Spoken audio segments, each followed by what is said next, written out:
장자, 자유는 어디서 오는가?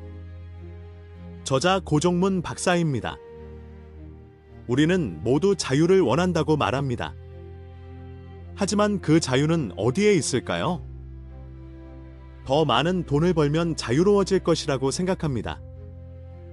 더 높은 지위에 오르면 자유가 생길 것이라고 믿으며 더 많은 선택권을 가지길 기대합니다. 그러나 약 2300년 전 중국의 한 철학자는 전혀 다른 질문을 던졌습니다. 그 철학자의 이름은 장자였습니다. 그는 우리의 기대와는 정반대의 이야기를 합니다. 장자는 인간이 자유를 찾으려 할수록 오히려 더 많은 속박 속으로 들어간다고 말했습니다.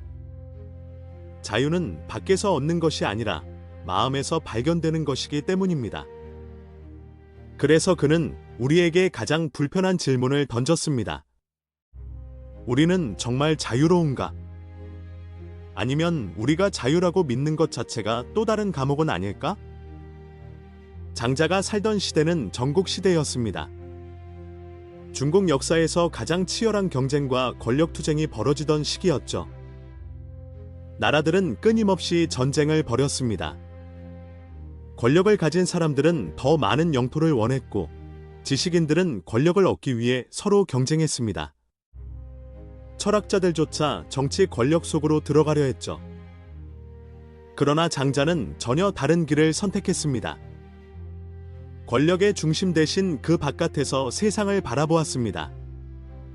사람들이 명예를 얻기 위해 얼마나 많은 자유를 잃는지 보았기 때문입니다. 그는 말했습니다. 사람들은 스스로 만든 기준 속에서 스스로를 묶어놓고 있다고. 명예, 성공, 체면이라는 기준이 인간을 묶어버린다고 말이죠. 장자는 인간이 진짜 자유로워지기 위해서는 이런 기준에서 벗어나야 한다고 강조했습니다. 그의 핵심 철학은 책 창자에 고스란히 담겨 있습니다. 그중 가장 유명한 이야기가 바로 나비의 꿈, 호전몽입니다. 어느 날 장자는 꿈을 꾸었다. 꿈속에서 그는 아무 걱정 없이 꽃 사이를 나는 나비였습니다. 그러나 꿈에서 깨어나자 그는 다시 장자가 되어 있었습니다. 그때 그는 이상한 질문을 던졌습니다. 내가 나비가 되는 꿈을 꾼 것인가? 아니면 나비가 내가 되는 꿈을 꾸는 것인가? 이 질문은 현실과 기준이 얼마나 상대적인지를 보여주고 싶었던 것입니다. 우리의 철학은 실제 삶에서도 놀라운 통찰을 보여줍니다. 사회적 성공을 위해 평생 경쟁하는 사람을 가정해 봅시다. 지위와 명예를 얻었지만 끊임없이 타인의 평가를 의식하며 마음은 더 불안해집니다. 반면 명예와 경쟁에서 거리를 두고 자신이 좋아하는 삶을 선택한 사람은 어떨까요? 지위는 낮을지 몰라도 마음은 훨씬 자유로울 수 있습니다. 자유는 외부 조건이 아니라 마음의 상태에서 만들어진다는 사실을 장자는 말하고 싶었던 것입니다. 그는 자연의 섭리를 예로 들었죠. 물고기는 물속에서 자유롭고 새는 하늘에서 자유롭습니다. 각자의 자연스러운 자리에서 살아갈 때 존재는 가장 자유로운 법입니다.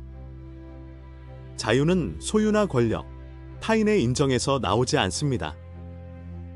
진짜 자유는 마음의 기준과 집착에서 벗어날 때 시작됩니다. 세상을 절대적으로 믿지 않을 때 우리는 가벼워집니다. 그래서 장자는 삶을 지나치게 심각하게 붙잡지 말라고 했습니다. 삶은 거대한 흐름 속에서 계속 변화하기 때문입니다.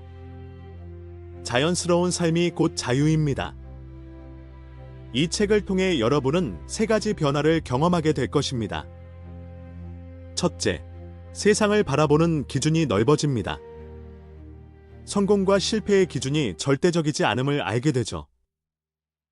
둘째, 비교와 경쟁에서 자유로워집니다. 삶을 타인의 기준으로 평가하지 않게 되기 때문입니다. 셋째, 삶을 가볍게 바라보는 여유가 생깁니다. 세상은 무한한 가능성을 품고 있으니까요. 진정한 인간은 바람처럼 자유롭습니다. 바람은 어디에도 묵이지 않고 어느 방향으로도 흐를 수 있습니다. 우리도 그럴 수 있습니다. 자유는 멀리 있지 않습니다. 우리 마음이 놓아버리는 바로 그 순간 시작됩니다. 우리는 정말 자유롭게 살고 있나요? 지금까지 고종문이었습니다. 감사합니다.